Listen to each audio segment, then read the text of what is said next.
하나님은 사랑이십니다. 하나님은 세상을 사랑하시고 또한 여러분을 사랑하십니다. 믿으십니까? 오늘 그 크신 하나님의 사랑이 가슴속 깊이 느껴지시는 귀한 아침 되시기를 간절히 축원합니다. 아까 우리 광고 시간에도 잠깐 말씀을 드렸지만 너무도 가슴 아픈 일들이 근자에 일어난 이 상황들이 여러분이나 저나 마음을 매우 무겁게 합니다.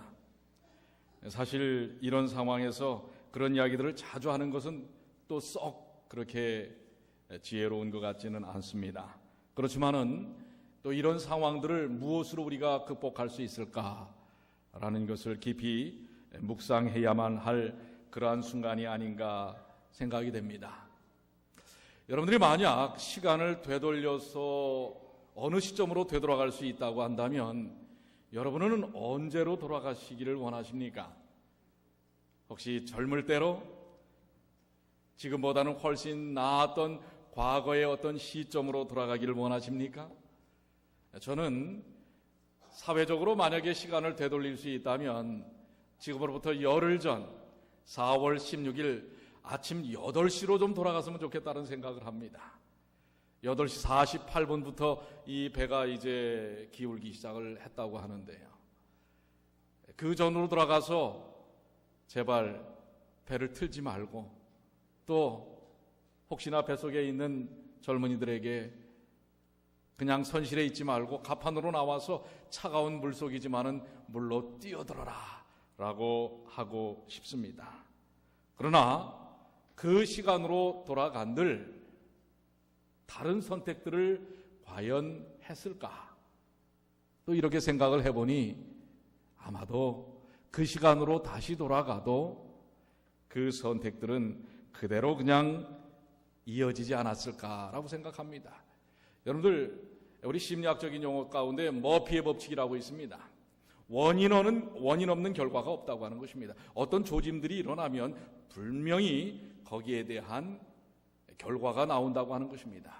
제가 정확하게 그분의 이름을 기억하는지 모르겠는데 하인리 법칙이라고 하는 게 있습니다. 이 보험회사 직원이 분석한 법칙인데요.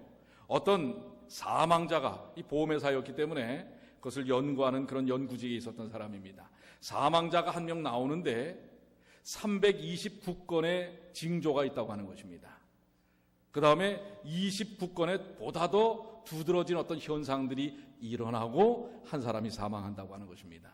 그러니까 이미 그 전에 329회의 어떤 조짐이 있었고 또 29번의 조짐이 있었다고 하는 것입니다. 그런데 그런 것들을 다 무시했기 때문에 이 기준 없는 세상, 정리되지 않은 인생들, 또한 삶의 이 옳고 그름에 대한 혼돈이 이미 자리 잡고 있는 세상 속에서는 다시 시간을 되돌린다 할지라도 과연 올바른 선택을 할 수 있을까라고 생각하는 것입니다. 세상이나 오늘 신앙이나 여러분의 가정이나 우리 개인의 삶이나 교회나 우리는 어떤 선택을 어떻게 해야 할 것인가? 사실 이 컴퓨터 같은 거는요, 제가 쓰다 보면 막 잘못 조작하게 되면 엉키게 됩니다. 그런데 그래서 딱 서버려요. 그러나 아무리 여러 가지 방법을 써서 복구를 해도 잘 되지 않을 때는 단 한 가지의 방법이 남습니다. 그게 뭔지 아십니까? 그렇죠. 리셋이라고 하는 것입니다. 완전히 뭐예요? 초기화를 시켜버리는 것입니다. 다시 돌아가는 거예요. 처음 상태로 돌아가는 것입니다. 그런데 우리의 인생이 얽히고 설킬 때, 인간 관계가 얽히고 설킬 때, 삶의 여러 형편들이 얽히고 설킬 때 리셋할 수 있을까요? 사실 리셋할 수 있다면, 되돌릴 수 있다면 얼마나 좋을까라는 생각을 하면서 말씀을 깊이 살펴보니까 리셋하는 방법이 있어요. 우리의 인생 죄로 얽히고 설키고 꼬이고 헌트러져 있어서 정말 끝을 찾을 수 없는 순간이 와도 그것을 재부팅시키고 리셋시키고 다시 원초기로 돌아갈 수 있는 방법이 있는데 그게 바로 오늘 여러분들 본문의 말씀입니다. 고린도전서 1장 22절로 24절. 유대인들은 표적을 구하고, 유대인들도 지금 삶이 꼬여 있지요. 지금 로마의 압제 속에 있는 것입니다. 그들은 바벨론 유수 이후에 제대로 나라를 찾지 못했어요. 뭔가 리셋시키고 싶어요. 그래서 그들은 표적을 구합니다. 헬라인들은 지혜를 찾지만, 헬라인들이 세계를 제패했던 사람들 아닙니까? 그런데 이제는 로마의 이 철권 정치에 눌리고 만 것입니다. 그렇지만은 우리는 십자가에 처형된 그리스도를 전파하노니 이것이 유대인에게는 거치는 것이요 헬라인에게는 어리석은 것이 되지만 부르심을 받은 사람들에게는, 유대인들에게나 헬라인에게나 그리스도는 하나님의 뭐라고요? 능력이요, 또 하나님의 믿습니까? 다시 한번 우리 그리스도는 다 같이 시작. 그리스도는 하나님의 능력이요 또 하나님의 지혜니라. 아멘. 오늘 이것이, 오늘 이 정말 참담함 속에 빠져있는 한국 사회, 아니 전 세계의 이 세상 속에 어둠 속에 갇혀있는 우리들에게 우리의 삶을 다시금 리셋시키는 놀라운 방법이라는 사실을 이야기하고 계십니다. 자, 너무 좀 무겁게 시작을 하니까 저도 마음이 무거워요. 그래서 제가 잠깐 전에 기도하면서 생각을 했더니, 여기에 걸맞는 한 좀 재미난 이야기가 하나 있어요. 참새들 이야기, 참새 시리즈 아십니까? 옛날에 참 참새 시리즈 많이 했는데요. 서울 참새가 부산 참새 초청을 받아서 부산으로 놀러 갔어요. 그래서 전깃줄에도 쫙 앉아갖고 제잘거리고 있었습니다. 그런데 저쪽에서 포수가 나타났어요. 포수가 나타나서 총을 딱 쏘려고 할 때 이 부산 참새들이 뭐라고 얘기하는 줄 아세요? 모두 쑥으리! 그런 거예요. 그랬더니 이 쑥으리라는 말이 뭔지 서울 참새가 알아들었을까요? 못 알아들었을까요? 못 알아들었어요. 그리고 서울 참새 몇 마리가 총에 맞아서 떨어졌어요. 그런데 마침 거기에 살아있던 서울 참새, 경미한 부상을 입은 이 서울 참새가 병원에서 이제 치료를 받고, 야, 쑥으리가 도대체 무슨 말이냐? 그거 수구리라는 얘기야. 이렇게 고개를 수구려. 이게 수구리야. 이게 경상도 사투리예요. 알았다. 이제 다음번에는 그런 상황이 되면은 이 말을 제대로 알아들어야 되겠구나. 해가지고 이제 치료를 받고선 다시 아주 따뜻한 봄날 전깃줄에 또 앉아서 제잘거리면서 있는데 똑같이 또 포수가 나타난 거예요. 이번엔 부산 참새가 뭐라고 얘기했을까요? 아까멘치로! 아까멘치로. 제가 사투리가 잘. 아까멘치로! 이게 뭐예요, 아까멘치로가? 서울 참새가 알아들었을까요? 이번에는 진짜 총을 맞고 갔어요. 아까멘치로. 아까처럼, 처음처럼. 여러분들, 우리가 죄 있기 이전에 처음처럼, 에덴 동산에서 하나님께서 만드셨던 그 처음처럼 아까멘치로 되길 바랍니다.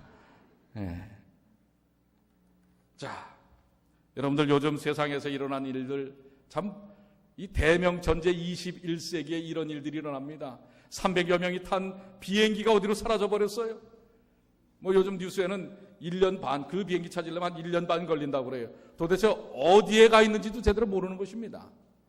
이 인도네시아 항공 세월호 사건, 북한은 또 왜 요즘 뻘떡거립니까? 핵실험하겠다고 말입니다. 이런 북한의 핵실험, 이런 사회적인 것 말고도 여러분의 직장 참 고달프지요. 여러분의 인간관계, 신앙, 가정, 교회를 지배하는 정신들이 도대체 무엇입니까? 무엇으로 가득 차여 있습니까? 이미 사단의 정신, 죄악의 정신, 죽음의 정신이 가득 들어와 있지 않습니까? 개인주의, 인본주의, 집단주의, 이기주의, 이게 세상 구석구석 알게 모르게 아주 깊이 들어와 있는 것을 우리는 인정할 수밖에 없는 것입니다. 오늘날 이런 세상의 현상들은 바로 이러한 정신의 바탕 속에서 일어나는 것입니다. 진정 있어야 할 자리에 있지 못하는 아버지로서, 정치인으로서, 또 선장으로서 우리 각자가 있어야 할지에 제대로 있지 못하는 이런 사회적인 현상. 학생은 학생의 자리에, 정치가는 정치가의 자리에, 인생은 인생의 자리에 있어야 합니다. 그래야 우리는 행복해질 수 있는 것입니다. 그런데 이 어두움의 구렁텅이와 같은 세상 속에서 우리는 있는 곳이 제자리가 아닙니다. 그렇기 때문에 우리는 다시금 뭐예요? 초기화시켜야 합니다. 본질로 돌아가야 합니다. 원생명의 근원으로 돌아가지 않으면 안 되는 것입니다. 그렇기 때문에 유대인들은요, 2600년을 그렇게 집 없이 나라 없이 유리방황하면서 그들은 나라를 찾기를 고대했습니다. 2600년 전 바벨론 제국의 나라를 빼앗긴 이후에 그들은 간절한 소망이 있다면 자기 나라를 갖는 것입니다. 또 헬라인들도 로마의 지배 아래 2400년 전에 그 자기들이 스스로 주장하는 위대한 철학자 플라톤의 영향력이 다시금 부활되기를 원하는 것입니다. 그래서 유대인은 표적을, 헬라인은 뭘 보기를 원하는 거예요? 지혜를 보기를 원하는 것입니다. 유대인들은 그들을 배불리 먹이고 제국의 압제로부터 해방시켜줄 메시아, 즉 이스라엘 민족이 이집트를 탈출하는 광야에서 40년을 지낼 동안에 모세를 통해서 모세가 만나와 메추라기를 먹게 해주었다고 그들은 굳게 생각하는 것입니다. 그리고 또한 반석에 물을 내어 마시게 했던 그 표적, 만나의 표적, 반석의 표적, 그리고 메추라기의 표적을 지금 그 시절에도 예수님 당시에도 그 표적을 보기를 원하는 것입니다. 사회적인 욕구를, 정치적인 욕구를 바로 그 표적을 통해서 이루기를 바랬던 것입니다. 신명기 18장 15절에 모세는 이스라엘 백성에게 예언하기를 뭐라고 예언을 하는 줄 아십니까? 내 하나님 여호와께서 너희 중 내 형제 중에 나와 같은 선지자 하나를 너희를 위하여 일으킬 것이다 라고 예언하고 있었던 것입니다. 따라서 유대인들은 나라를 잃고 난 후에 그때부터 이 모세를 통해서 예언된 이 선지자, 더 나아가서 메시아, 거기에 모든 초점을 맞추어서 그 표적을 보기를 원하였던 것입니다. 헬라인들은 플라톤 철학의 영향을 받아서 그들을 이데아의 세계, 이게 우리가 말하는 뭐예요? 천국과 같은 개념입니다. 이 철학의 개념을 통해서 이데아라고 하는 그야말로 뭐예요? 유토피아, 이 유토피아가 건설되기를 원했던 것입니다. 이 이데아의 참 세계로 인도해 줄 지혜를 찾고 있었던 것입니다. 플라톤은 보이는 이 자연 세계를 보이지 않는 참 세계의 그림자에 불과하다고 이야기한 것입니다. 이 세상은 그저 다 뭐예요?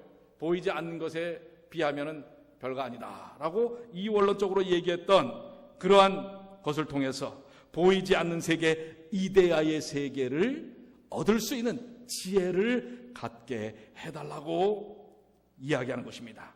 이러한 영적 세계에 들어가기 위해 신비한 지식이 필요했습니다. 헬라인들은 이 지식을 얻는 지혜를 구했던 것입니다. 그러나 그들은 그것을 얻지도 못했고 또한 보지도 못하고 끝나버리고 만 것입니다. 그럼에도 그들은 계속해서 그거에 매여 있는 것입니다. 어떻게 보면 오늘 이 21세기에 사는 우리들, 절망감 속에, 어둠 속에, 낙담 속에 빠져있는 우리들의 삶의 모습이 아닌가 생각합니다. 유대인들이 표적을 구하듯이 우리에게 기적적인 뭔가 삶을 조금만 더 향상시킬 수 있는 것이라고 하면 어디든지 쫓아가는 그런 표적을 구하는 현대인의 모습, 또 나 자신을 드러내고 나 자신의 자랑거리와 만족 속에서 살 수 있는 뭔가 지혜로움을 찾는 오늘 현대인의 모습이 바로 우리 조금 전 본문에서 읽은 유대인들은 표적을 구하고 헬라인들은 지혜를 찾지만 찾았어요? 못 찾았어요? 찾았어요? 못 찾았어요? 표적을 찾고 지혜를 찾지만 찾았다는 얘기예요? 못 찾았다는 얘기예요? 못 찾았다는 얘기예요. 그러나 우리는 누구를? 십자가에 처형되신 그리스도를 전파하니 그리스도 안에서 참다운 생명의 근원을 찾았다고 이야기하고 있는 것입니다. 그런데 여기 예수님께서 이 부분에 대하여 예수님 당시에 있는 유대인들이 표적을 구할 때 여기에 대하여 예수님이 언급하신 부분이 있어요. 마태복음 12장 39절 한번 나같이 읽어볼까요? 악하고 시작.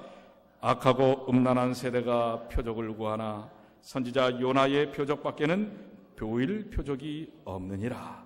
예수님이 뭐라고 그랬어요? 악하고 음란한 세대가 다 뭔가 기적 같은 것, 뭔가 사인을 보기를 원한다고 하는 것입니다. 그런데 예수님은 누구의 표적밖에 보일 것이 없다고 그랬어요? 요나의 표적밖에는 보일 표적이 없다. 요나의 표적이 뭐예요? 3일 밤낮을 어디에 들어가 있었던 거예요? 물고기 뱃속에 들어갔다가 살아난 것입니다. 이게 무엇을 이야기하는 표적입니까? 예수님께서 십자가에 달려 돌아가시고 3일 만에 뭐 하신?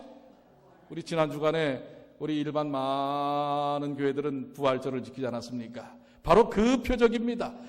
3일 만에 무덤 속에서 부활하신 예수 그리스도의 그 표적이야말로 진정한 표적이라고 이야기하고 있는 것입니다. 그런데도 이 예수님의 부활에 대한 표적, 즉 진정한 생명이 예수님의 십자가에 있다고 하는 사실을 이 백성들은 알지 못했어요.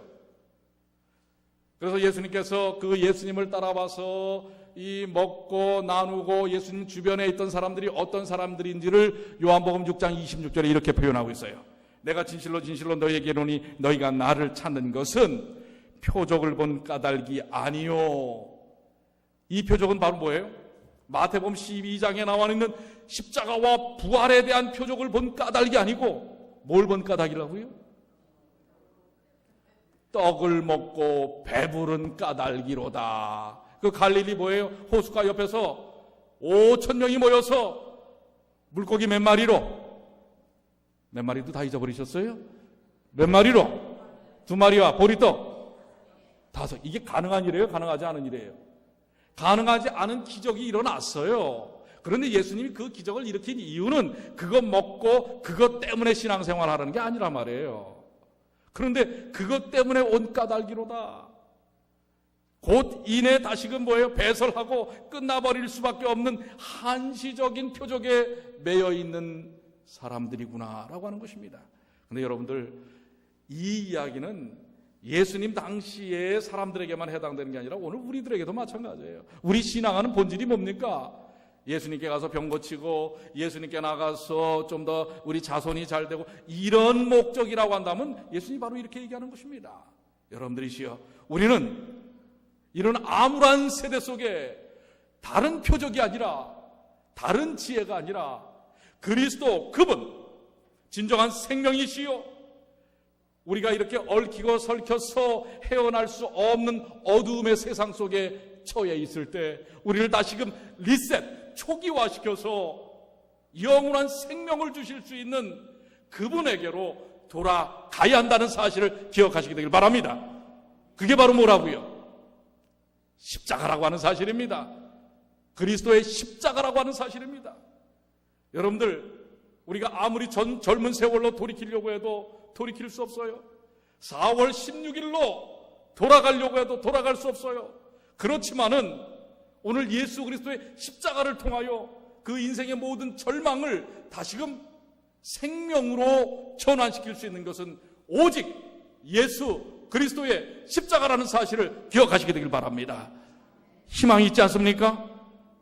저는 사실 이번에 그 수많은 죽음 앞에서 그들이 맞이할 절망이 어떤 절망인가? 여러분 상상이 가세요? 이제 갓 피어나는 아이들, 그 아이들을 잃어버린 부모들의 심정이 느껴지세요? 그 절망은 아니 가슴이 찢어질 겁니다. 그 고통은. 여러분 만약에 여러분 아이가 그랬다고 생각을 해보세요. 어떻게 우리가 얘기할 수가 없어요. 그런데 이런 절망을 누구도 경험했냐면 예수의 제자들도 경험했어요. 예수님이 십자가에 달려 돌아가실 때, 허망하게 예수님이 십자가에 달려 돌아가실 때 제자들은 그때까지도 이 요나의 표적이 무엇인지 제자들도 몰랐단 말이에요. 제자들도. 요나의 표적을 모르는 사람들은요, 절망 속에 갇혀 있을 수밖에 없어요. 낙담할 수밖에 없어요. 희망이 없습니다. 예수 그리스도의 십자가의 죽음을 본 제자들도 요나의 표적을 알지 못했기 때문에 그 순간은 지금 저 한국에서 아직도 시신이라도 찾고 싶은데 못 찾는 절망 가운데 있는 그들의 마음과 비슷한 마음이에요. 그런데 여러분들, 예수님의 죽음은 우리 젊은 꽃다운 아이들의 죽음과 똑같은 절망감을 주지만 그러나 내용이 다릅니다.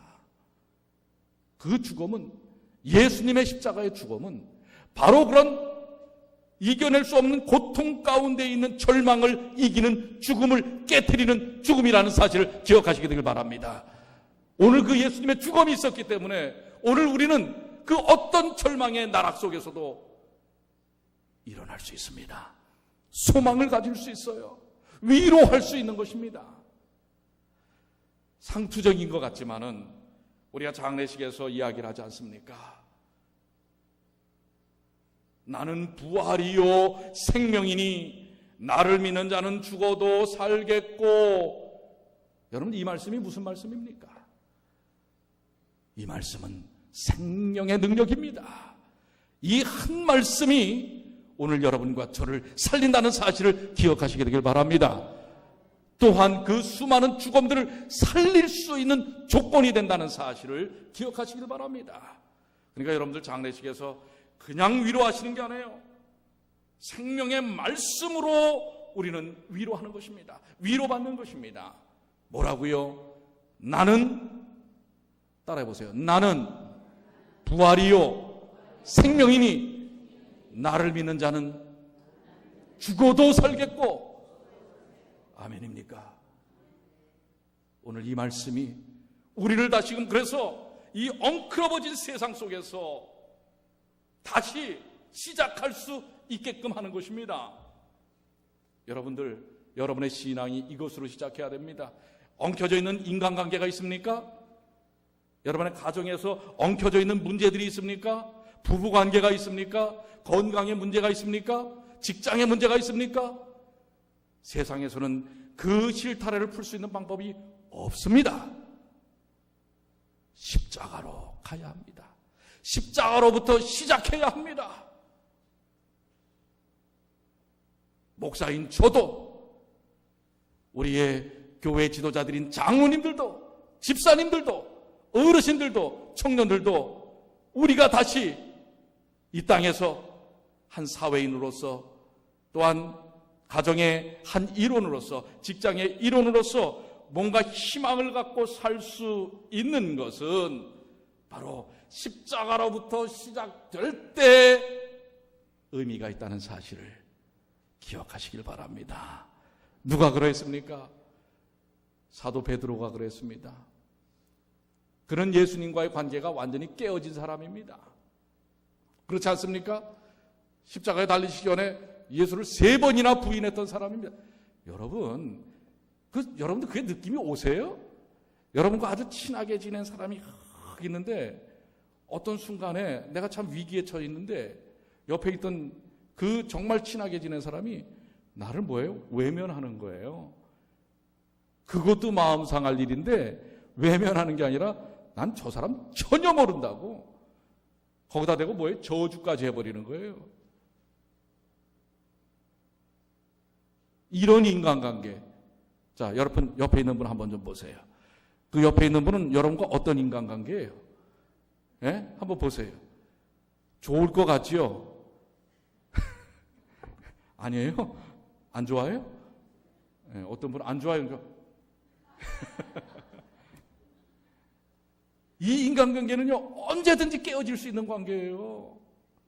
우리가 그런 삶 속에 있는 사람들입니다. 예.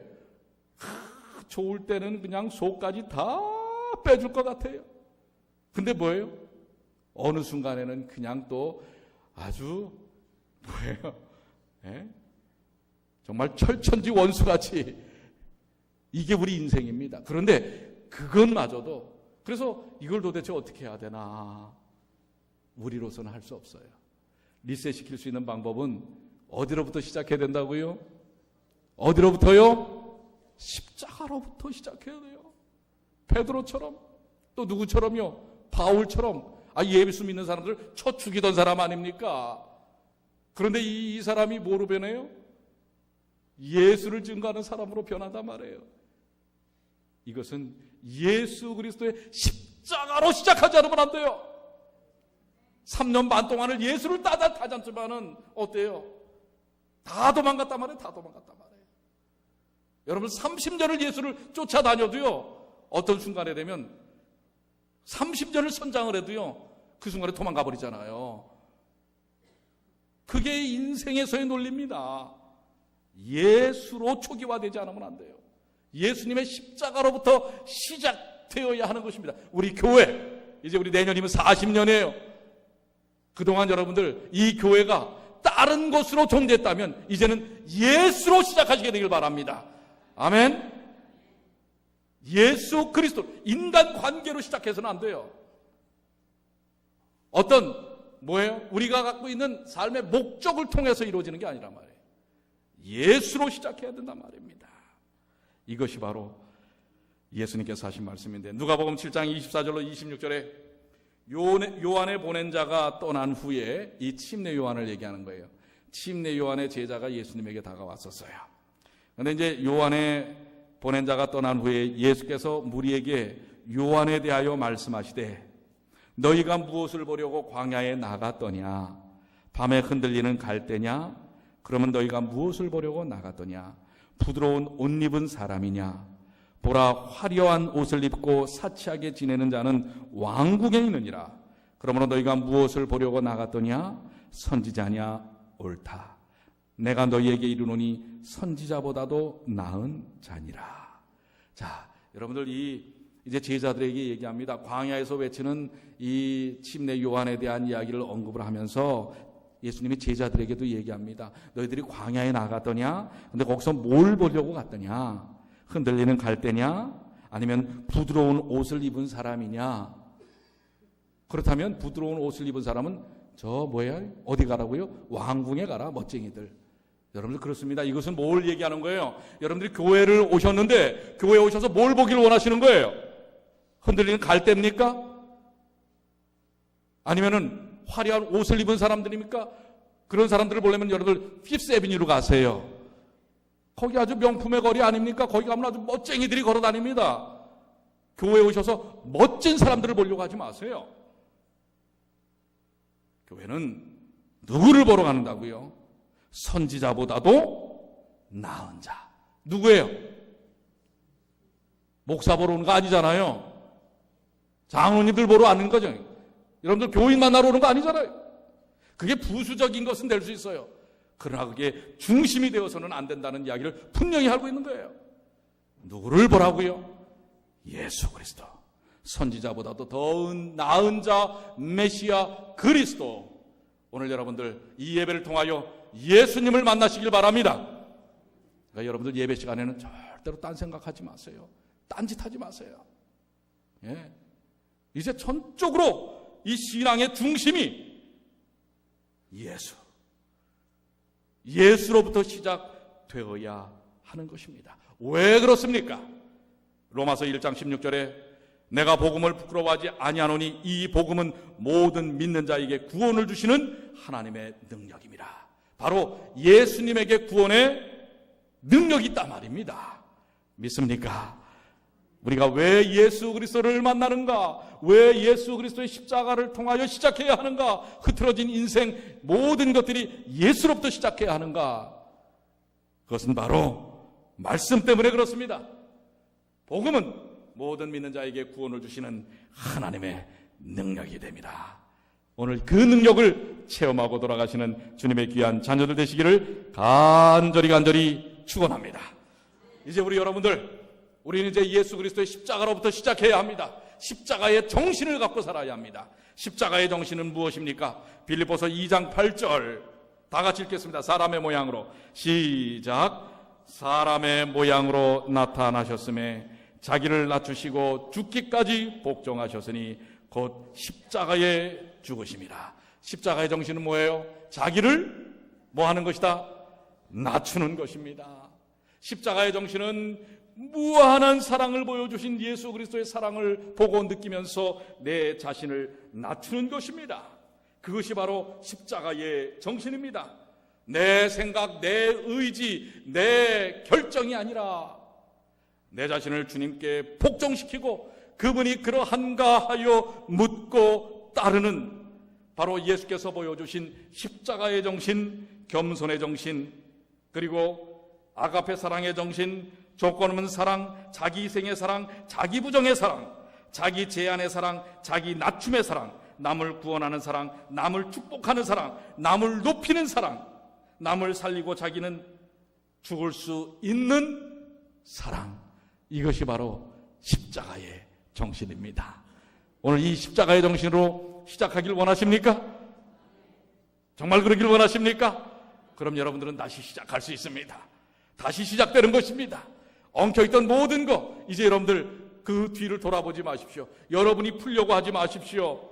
그거를 주님께 온전히 맡기십시오. 그렇게 하기로 마음에 결심하십니까? 오늘 그 아멘이 여러분들을 구원할 것입니다. 근데 아멘 소리가 너무 이렇게 작아. 너무 겸손해. 그 아멘이 여러분의 확신이 여러분의 구원을 확증할 것입니다. 예수를 믿습니까? 예수님은 위에 구원자가 되십니까? 예수님의 십자가로 시작하시길 바랍니다. 이것은 저의 말이 아니라 마가복음 8장 34절에 무리와 제자들을 불러 이르시되 아무든지 나를 따라오거든 자기를 부인하고 자기 십자가를 지고 나를 쫓을 것이니라.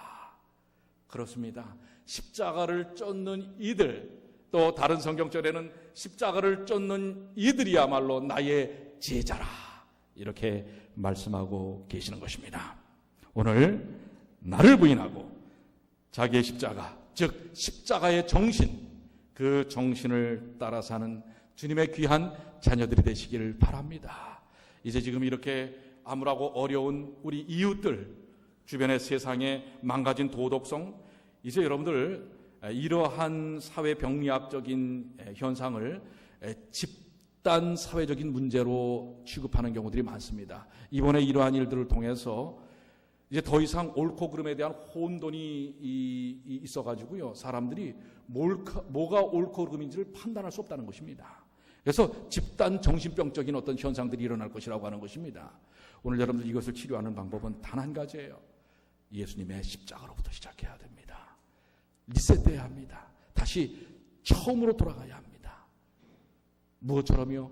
아담과 하와가 죄짓기 이전처럼, 아니 죄를 지었지만 예수님의 십자가로 극복된 그 놀라운 하나님의 구원의 약속의 상태로 돌아가야 하는 것입니다. 오늘 그 귀하신 약속을 여러분들 믿으십니까? 오늘 그 놀라우신 약속을 인하여 이제 세상에 이 놀라운 복음을 증거하시는, 나누시는, 그리고 희망을 전하시는 주님의 귀한 자녀들이 되시기를 간절히 축원합니다. 이 모든 힘이 누구에게서부터 나온다고요? 누구에게서부터요? 우리 다 같이 일어나셔서 고백에 찬양하겠습니다. 예수는 나의 힘이요